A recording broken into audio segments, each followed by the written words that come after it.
You're listening to Podcasts with Park Rangers, a show where we explore the importance of our national parks and historic sites with those who live and work in them every day.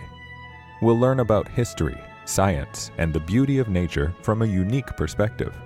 I'm your host, Lucas V.K. Today we interview Ranger Aaron Kaye, a supervisory park ranger at Badlands National Park. You know, I think after moving so much as a kid and then even as an adult, as a seasonal, I've lived here longer than I've lived anywhere else my entire life. So again, like I said, it feels like home.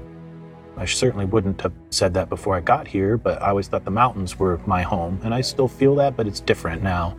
Both my parents are proud of what I've done and the life I've decided to choose as a professional. I feel lucky. I've had a lot of opportunities.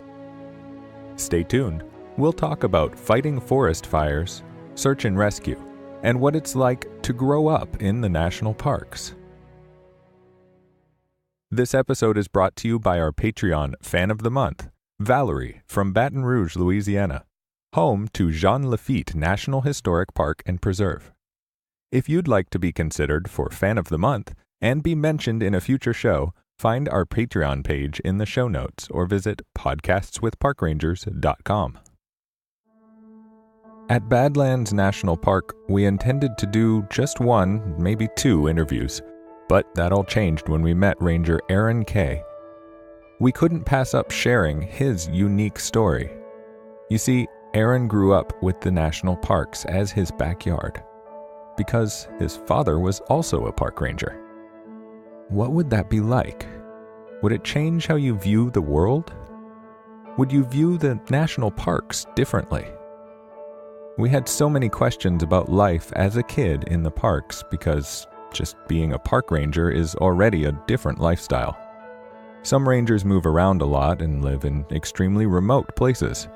And as you can imagine, this takes some adjustment. But what if it's the only life you've really known? And so, we sat down with Ranger Aaron to find out more about his story. On behalf of the National Park Service, I'd like to welcome you both to Badlands National Park. My name is Aaron Kaye. Ranger Aaron has been with the Park Service for 27 years and started as a seasonal ranger just after college.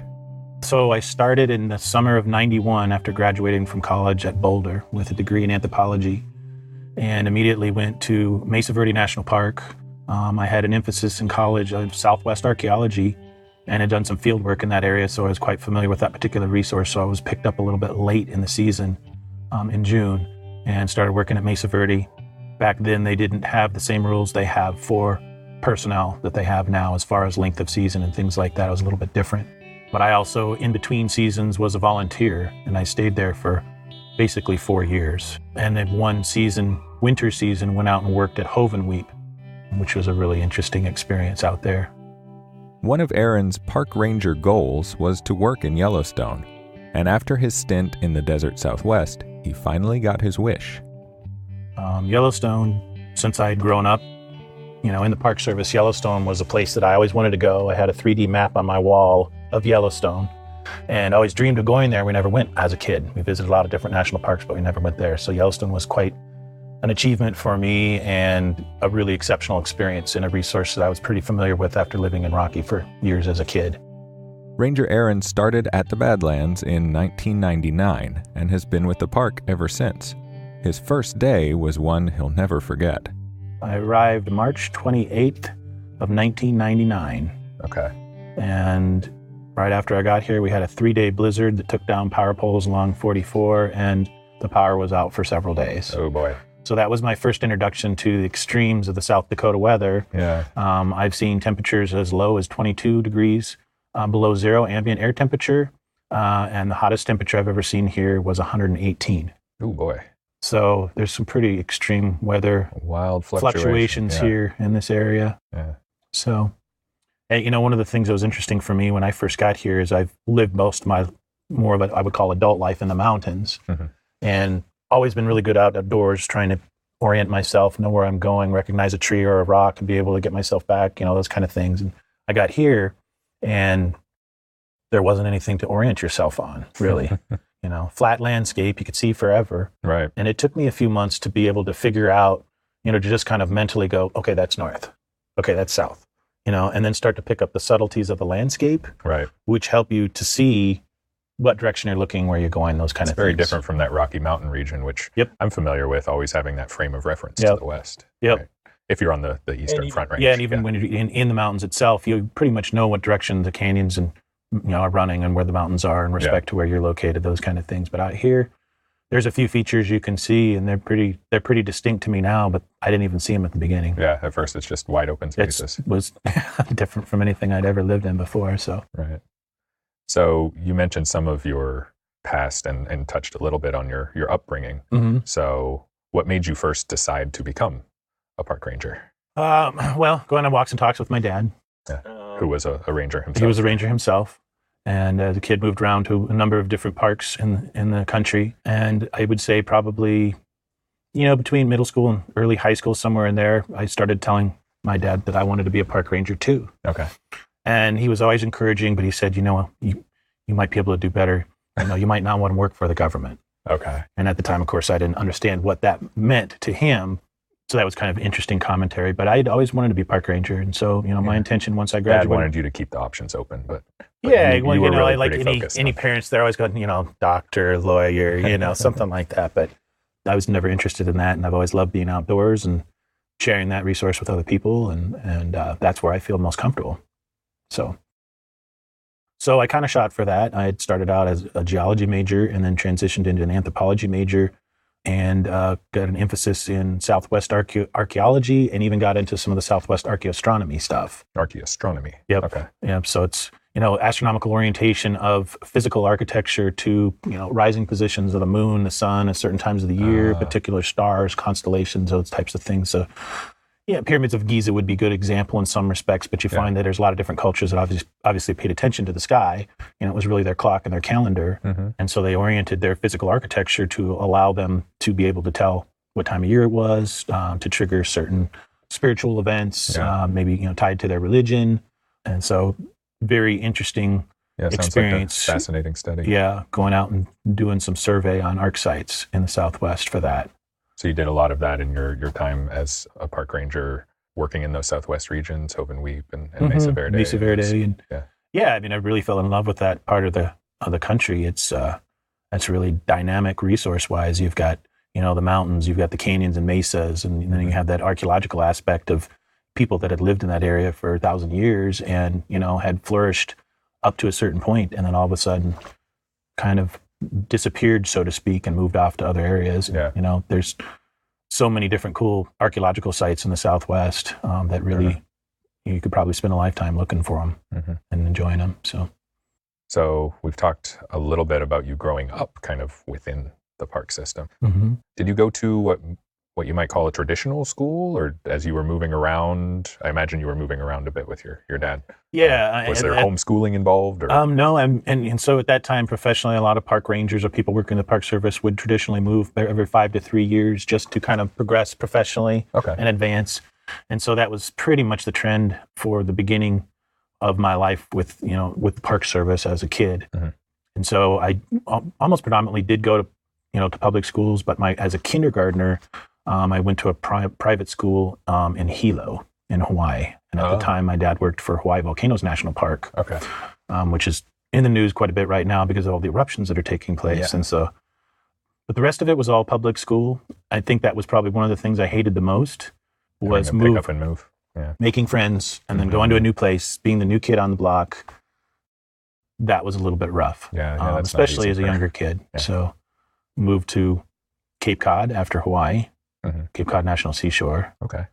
And lived in park housing just off of Marconi Beach, and then moved to Rocky Mountain National Park for the last portion of middle school and all of high school. Then, as I mentioned before, college in Boulder. Yeah. And so, one of the things I like to say is that other than the 4+ years in college, I've spent every part of my life with a park as a backyard.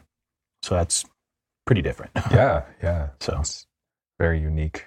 So how do you think all this growing up in the Park Service and moving around as you did shaped you as a person?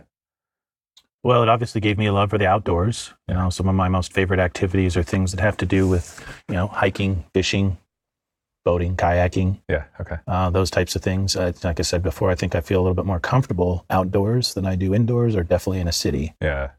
Going to a city used to be a pretty big deal for me just because it was spooky. So going to Denver, even as a kid, was a crazy adventure. Mm-hmm. And now I'm more comfortable with it. And the fact that you can have a GPS on your phone and you can say, hey, Siri, tell me where such and such is, and then it'll guide you to it, just, makes it a little easier to become more comfortable. But it helped me to have a great appreciation of the outdoors, the public lands that we have in this country and the value that they provide for people in different ways. Mm-hmm. I think that's kind of what shaped me to kind of continue in that direction, and then have the opportunity to share that experience with others as a professional is a really gratifying experience. Yeah. And as you say, always having a national park in your backyard. Yeah.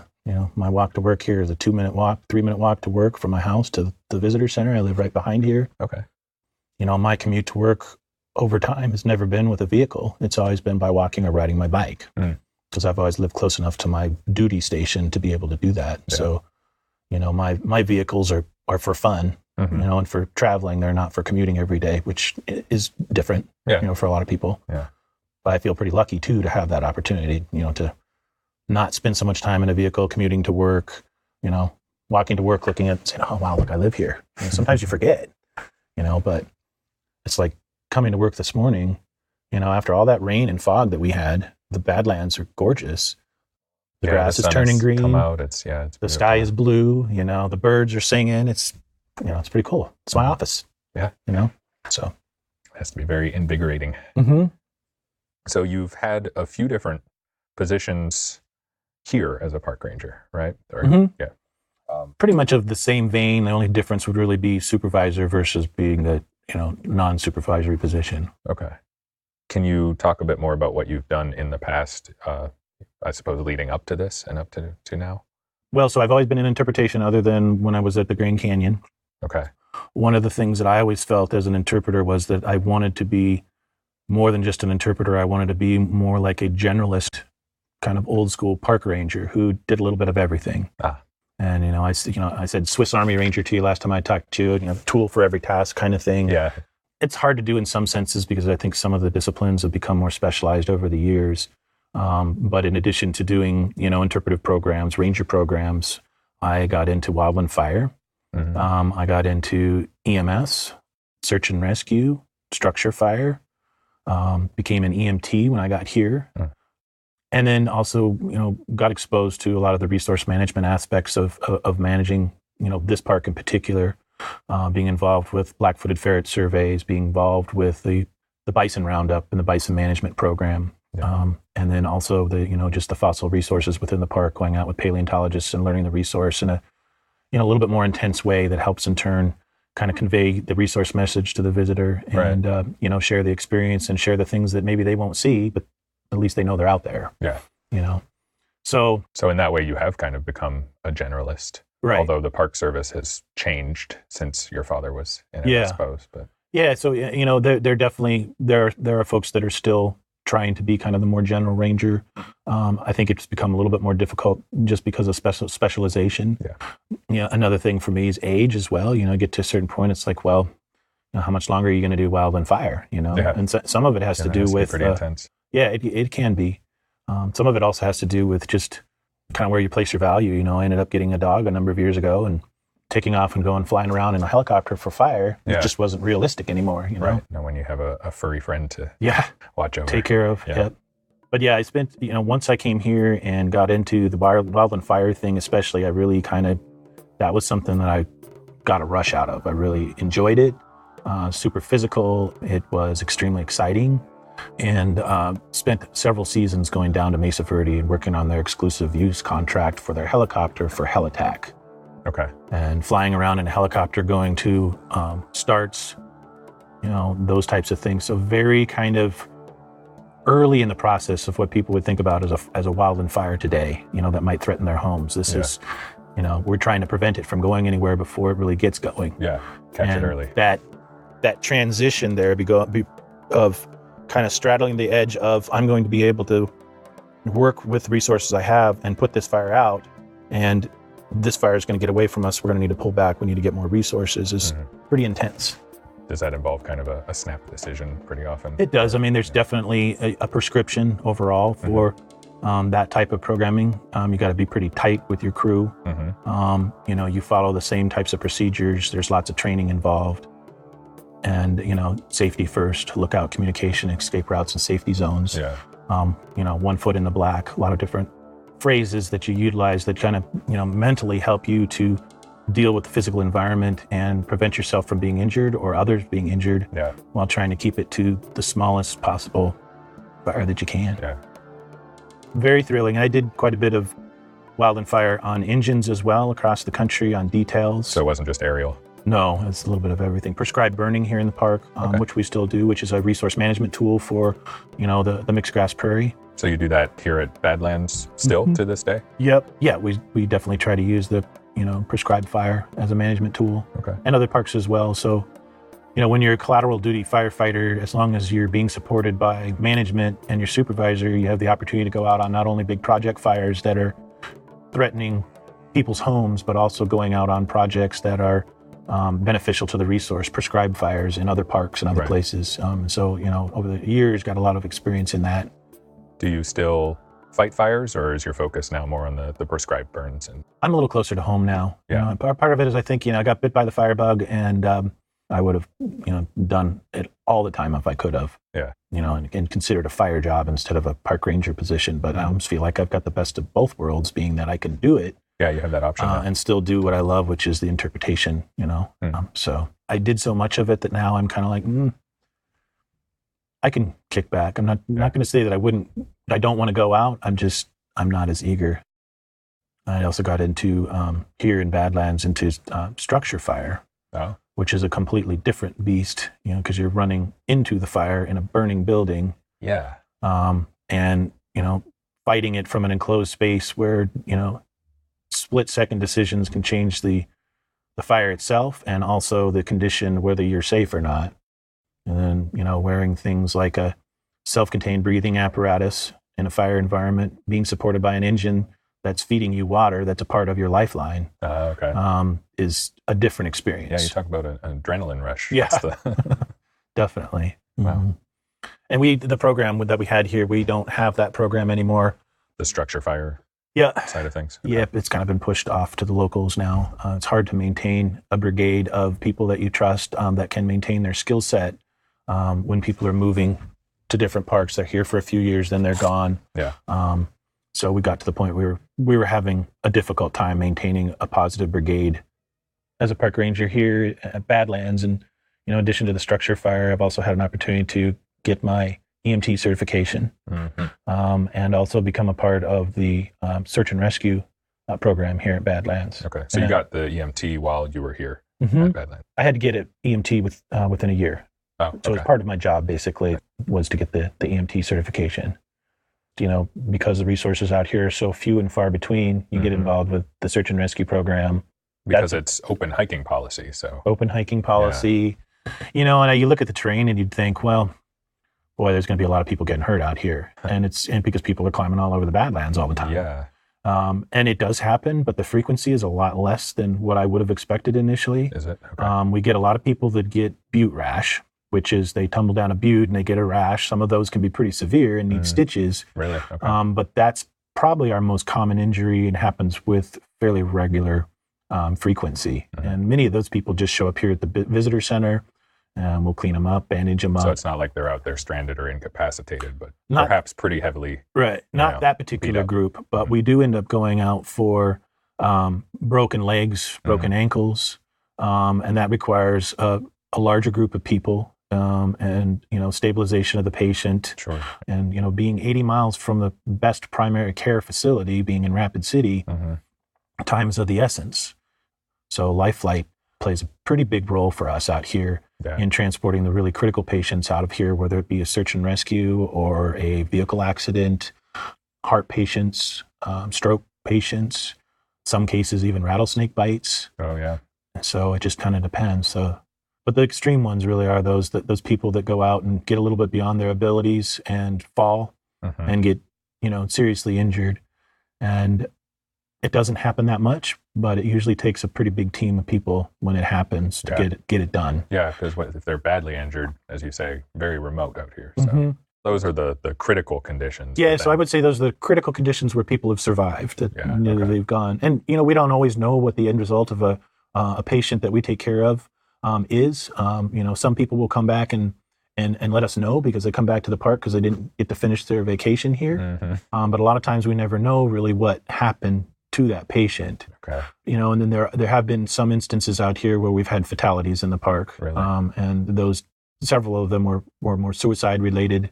But we've also had people that have died due to exposure or due to, vehicular accidents as well. So yeah, there's some sharp turns and steep cliffs and not always best conditions on the road, I imagine. Yeah.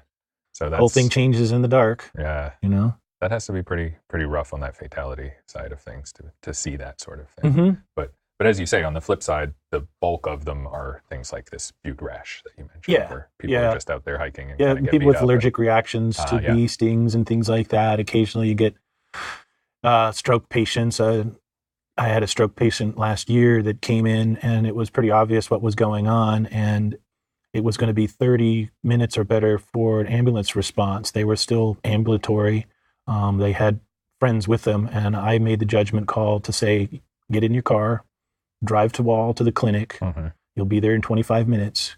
You'll be at a better care facility at the same amount of time it would take for the ambulance just to get here. Right. And then if you better are to having make that progress towards better facilities. Exactly. And it ended up that they got him to the clinic in Wall. The clinic in Wall decided that the patient needed to go to Rapid City, and which is a good hour or probably so about from 55 miles or so. Yeah, close to an hour. And so they were flown from Wall to Rapid City and administered thrombolytics for stroke.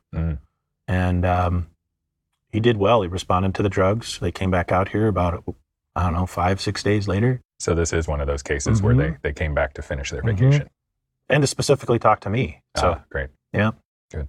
So I imagine that's some of the most rewarding is knowing that you're making a difference in someone's life. Making the right decision as well. You know, I mean, there's a little bit of guessing involved in some respects to trying to figure out what the primary issue is with a patient, especially if they're not completely aware. Right. Internal injuries can be really dangerous and they're hard to diagnose. Medical, to me, are probably some of the more scary things.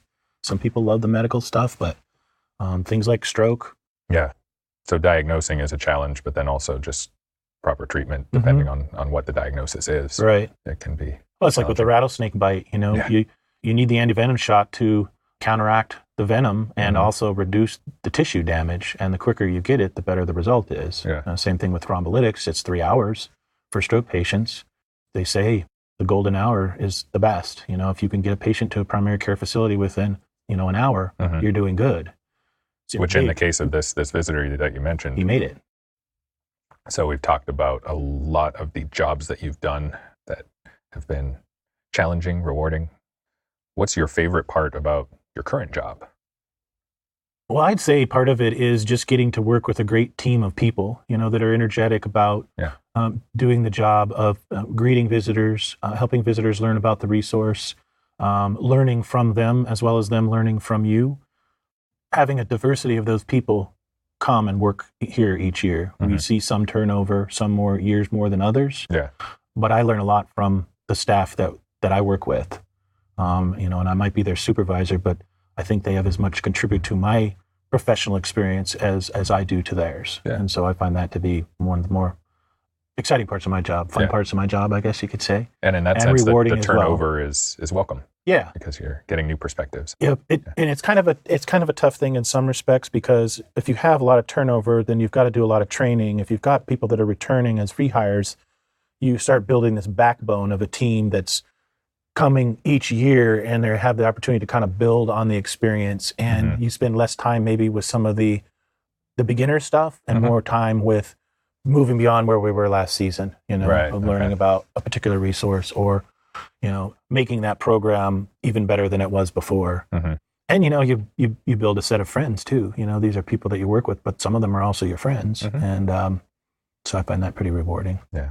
And you live within biking distance of here. So 3 minutes. This is really your community. Right. Yep. And so they live there too, you know. Mm-hmm. We have a apartment complex that we call the Quad, and it has, you know, depending on whether we use some of the houses, we might have anywhere from say 20 to 30 seasonals. Mm-hmm. Everybody kind of works together and then plays together, you know. Yeah. And so you build some pretty strong bonds. We have a volleyball night every Wednesday night where a majority of the seasonals come out, and even some of the locals from interior, and an opportunity for everybody to, you know, play some volleyball and socialize and get to know each other outside of work. And so, you know, there's not just park rangers here at Badlands and all the other parks. There's, you know, there's maintenance staff, there's resource management staff. Right. The resource management staff might be wildlife biologists, they could be ecologists, or they could be paleontologists or even geologists. You know, and you've got the interpreters, you have law enforcement park rangers, you have administrative staff as well.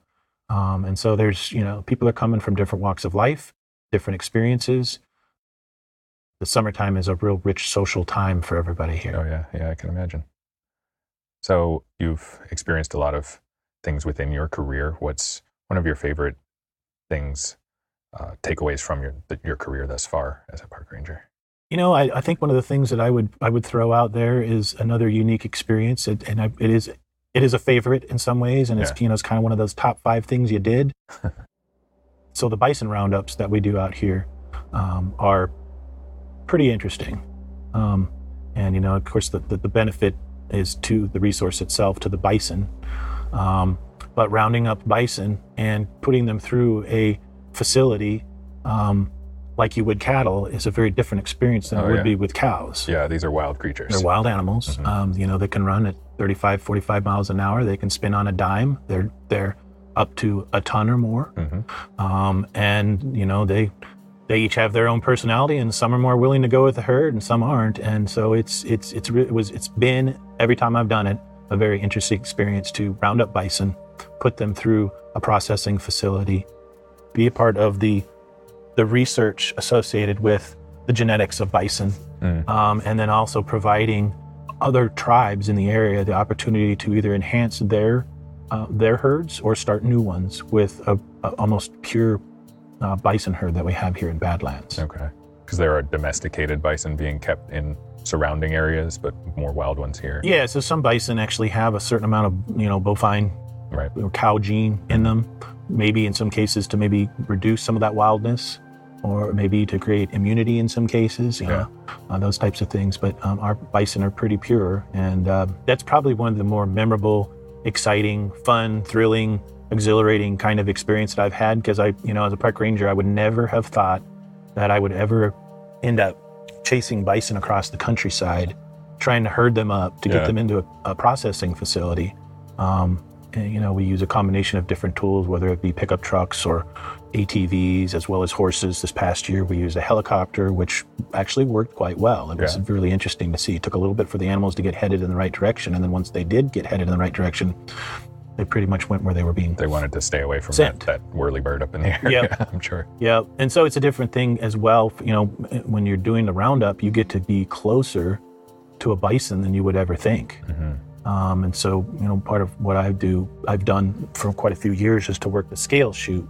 There's a series of crowder tubs and then chutes that you push the animals through with doors along the way that keep each of the individuals separated. And the final 2 chutes, there's a scale chute which weighs the animal, and we also record the height of its shoulders. And then the next chute is a squeeze chute, and that squeeze chute is where the animal is squeezed with a chute designed specifically for bison. We take a blood sample, we take a hair sample, we check its teeth for age, we check their sex, identify, you know, whether it's a yearling or a calf, a bull or a cow. They put a pit tag in its ear, which allows us to track them again. If we see the animal next time, we can put a electronic tool over its ear, and it'll tell us the animal and, you know, some information. So being that close to the bison, and they're not always happy. There's a certain smell associated with the bison that is different. That whenever I'm out and I smell it, I'm like, okay, there's bison around here somewhere. You know, I can smell. It's kind of like with deer. You can smell deer too, and tell the difference between deer and elk and that kind of stuff. But yeah, the roundup is a pretty interesting thing, and I definitely say it's one of the more fun things I've done. Yeah, that does sound very interesting. Is that something that you only started to experience here at Badlands then? I had never done it before. First time I got in a pickup truck with one of the old timers and started chasing bison across the countryside out by Sage Creek, I was pinching myself. You know, it's like, experience I could never have imagined getting to do. And so it was pretty fun. Yeah. And it's a rarity, they out here, there's more common that you might find people that have done that, but across the country, having the opportunity to be a part of that management program for Bison is pretty special. Very cool. You talked a little bit though about your paleontology background, the fossil. Yeah. But what I was going to say on a personal level for me, and a professional level as well, is that, when I was a kid, one of the things growing up was I had a rock collection. It wasn't from the park, and I had fossils, and they were little bits and pieces of animals from long ago. And that was about as far as my mind went those days. But, to come here and be exposed to the paleontological resource in Badlands has been really super cool. Yeah. And just really gives you just a different perspective on, how things in life have changed over time.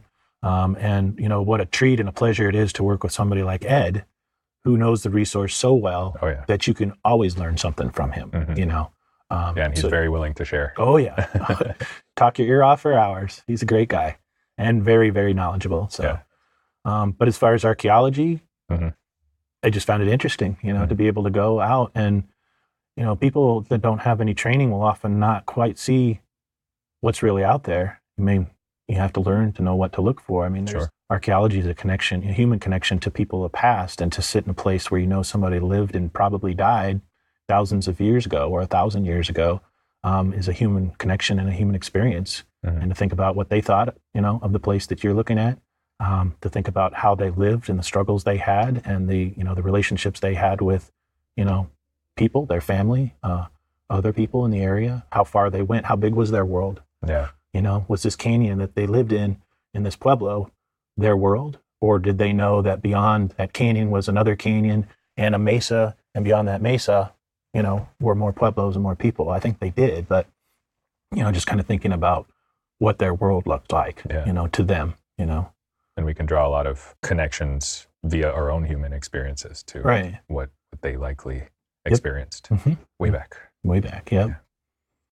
But archaeology is kind of the same way in some respects too. You're looking for pieces of pottery, you're looking for lithic material like an arrowhead or a scraper. And just like you do with paleontology, once you find something like that, you might be able to source it back and find where it's coming from. Right. You might find the rest of the animal in the case of a fossil. You might find the actual archaeological site where there was a home. So, and it's just like what they do with tracing for gold. If you're looking for a gold vein, you go back to the source, you follow it from the little flakes back to the vein, if you're lucky. Right. So, but that's, it's almost a hobby for some people. So sure. So speaking of hobbies, you've talked about a lot of your outdoors hobbies, and I'm wondering if there's a connection here in the Badlands. Like, what is one of your favorite parts about Badlands National Park? You've been here for Well, it's probably what helped keep me here for longer than I would have expected. I've been an avid fisherman since I was a kid. Yeah. And fished in some great places, and I'd always thought, up until coming here, that Yellowstone was the fishing nirvana of experiences. Yeah. And, every day after work when I was in Yellowstone, nobody would usually see me after work because I'd be jumping in my Nissan pickup truck and heading on out to one of the fishing spots to spend the rest of the evening catching fish till it got dark. And came here, and to my surprise, there are many, many stock dams in this area, and they're water catchment. They're for the cows. Okay. But over the years, they've been stocked with fish. Really? Okay. And so when I got here, the area was at kind of the tail end of a really, really wet span. So there was water everywhere. Every little pocket in the countryside had water, and people had stocked many of them. And so once I found this out, I started going out and, taking my Nissan pickup truck as soon as I got off work and head out and go fish until it got dark. Here at Badlands as well. Here at Badlands as well. You wouldn't expect that. And you wouldn't expect that, no. And I mean, catching, largemouth bass, some smallmouth bass, crappie, yellow perch, bluegills, some red ear sunfish, catfish. Even one of the dams for a while had trout in it. So there was a real diversity out there. And I think, one of the special things for me is that I learned a lot about the area resources by going fishing. I learned the birds. I learned the flowers, the plants, the aquatic resource that you don't see in the Badlands themselves. Yeah. And it was what allowed me to learn how to orient myself to the area and tell what direction I was looking, where I was going, that kind of thing. So it was that constant exposure to getting out there every day. Yeah. And it was because of my love of fishing. And it wasn't just me going out by myself, but sometimes it was. Yeah. But great experience. Kept me here for longer than I would have expected. And over time. The fishing kept you here. The fishing. Nice. Okay. And then I'd say the second thing is probably just the fossils themselves and the exploration of the Badlands, looking for fossils. And, there's nooks and crannies all over the park. The topography is changing subtly over a short period of time. With about an inch of erosion per year, you do see some changes in that, but you also see exposures of fossils frequently as well. And Right. you can go from one point where everything seems really easy, and you turn a corner and all of a sudden things have gotten technical almost, and you may not go any farther. There's little ephemeral caves that you find in the Badlands. There's special spots that might be great views, or just a special place where you've got a grove of trees on a slump, and you're sharing it with some bighorn sheep, or something like that. So exploring the Badlands is probably the second thing that I enjoy the most and share with others, and have done quite a bit of. So yeah, exploring this area, it's a very dynamic sort of exploration, isn't it? Mm-hmm. Yeah. Yep. You can get to some pretty cool places just by either ATV or four-wheeling, and then you can go beyond there.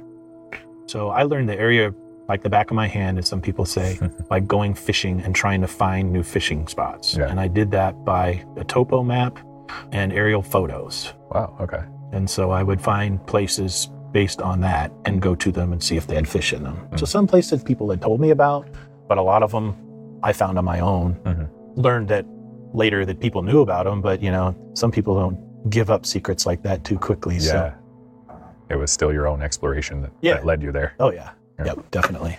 And you've been here at the Badlands for a while. So what feelings come up when you think of the Badlands?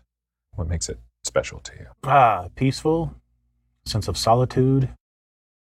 I find every time I drive back from Denver, it's almost like a weight has been lifted from my shoulders as I get into Nebraska and the South Dakota prairie and the open spaces, and just feeling like you can reach out.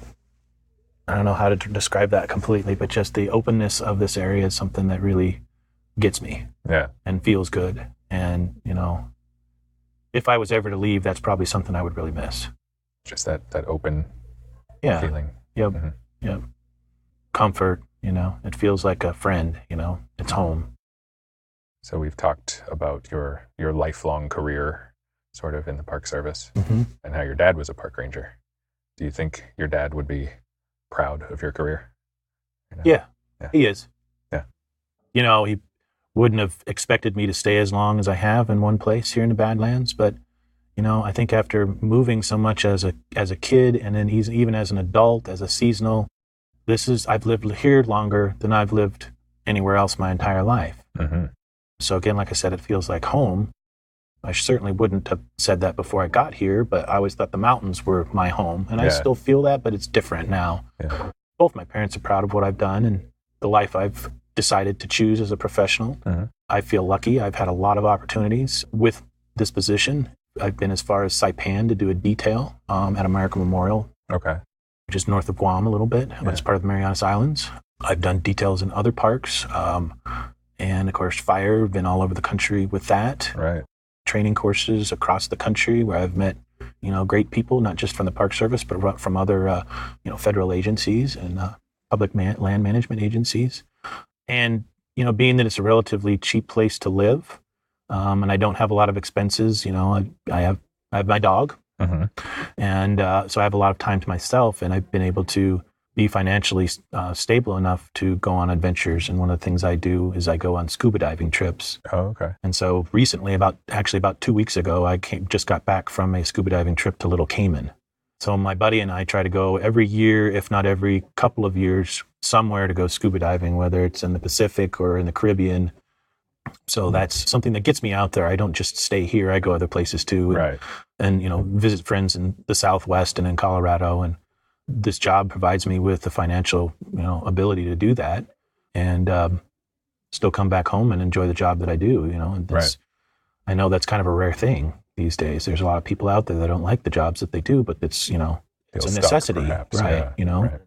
Or maybe limited on the opportunities that exist. So I feel pretty lucky to be able to do that. And I know, both my dad and my uncle, who was also a park ranger, felt like they'd had a pretty satisfied professional career. There are obstacles, but there are in any jobs. But Sure. then at the same time, also providing their families with that unique kind of experience of living in a national park and calling it your own backyard. Right. Yeah, it sounds like a great wealth of experiences. So many that I don't always remember all of them until something triggers it, So what is the importance of the national park system as a whole? It's been a lifelong career for you.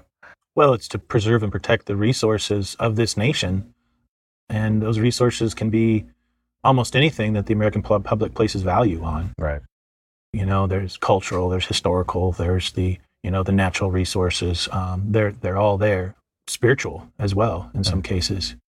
But it's to preserve and protect those resources for, the enjoyment and benefit, as they say, of all people, and to preserve those resources for the future generations that will come, right, who will also get an opportunity, as long as we are good caretakers, an opportunity to enjoy the same place that we enjoy as well. And to be a part of that, to me, is really special. And it places a value on it that I don't think is a small thing. Yeah. And so, of course they say, there's the knowledge that out there, these special places exist, whether or not we make it to all of them. But just the fact that we know they're there is special and important and, has value as well. So I know I will never get to all 417 park sites in my career. So I envy you guys trying. being able to do that. Yeah. I mean, I think that's really cool. That's an awesome adventure. And you will get a really good slice of life, American life, by going through these different, special places that have been set aside. Right. So that's cool. And there's some pretty obscure ones out there. There are. I'd be interested to hear what your logistics for an Alaskan trip is going to be like. Yeah, that'll be an interesting challenge for sure. Yeah. May not bring our RV up there. Well, and at some point in time, you will obviously get a chance to see American Memorial for yourself. Mm-hmm. And of course, War in the Pacific and all of that. And those are monster trips. It's definitely a different place, and the history that those places preserve is a very powerful one. Yeah. And it's very different from going to a natural resource park. Right. But it's no less important. It's no less important to be told as a story of the nation. Mm-hmm. So. At the beginning of this interview, we mentioned that being a park ranger is a different lifestyle. And after interviewing many rangers, Sarah and I find we relate quite a bit more than we thought to their lives. We're full-time RVers, traveling to all 400-plus national park units to bring this show to you. And the nomadic lifestyle has its difficulties, as many park rangers can probably relate. RVers have their own RV culture, much like park rangers have park ranger culture. Moving around can make it difficult to form friendships, but we have RVer friends on the road. And through discussions with park rangers, their friends tend to be ranger friends. So why do we do it? Because we get to see beautiful places, live unique experiences, and learn amazing things. And I think that's something our park ranger friends can definitely agree with. If you enjoyed what you heard, review us on iTunes or your favorite podcast provider to help us improve the show. For more behind the scenes and bonus episodes, join our Patreon community. As little as $2 a month gains you access to our community. A link is posted in our show notes or visit podcastswithparkrangers.com. Stay with us through the final minutes for a short preview of our next episode. We like to highlight on our show ways that a typical park visitor can give back to their national parks. At Badlands National Park and many other national parks, they have an Artist in Residence program. Artists can express their connection to the resource through their medium of work while living in the national park for a month and a half. They get access to housing and the park, and in return they provide educational programming in the local schools and donate one of the pieces of artwork they created to the park to be added to the national park's collection. To learn more, visit the Badlands National Park website for more info. Even though we interview park rangers, we are not affiliated with the National Park Service, And any views expressed are not necessarily those of the Park Service. We're just fans of the national parks like you. Coming up in episode 15 of Podcasts with Park Rangers, we visit an American icon, Mount Rushmore. The captivating story of how 4 presidential faces are carved into the side of a mountain in South Dakota is full of complications and controversy, some of which still exists today. Join us on a wild ride through history as we interview Ranger Maureen McKee Ballinger at Mount Rushmore National Memorial.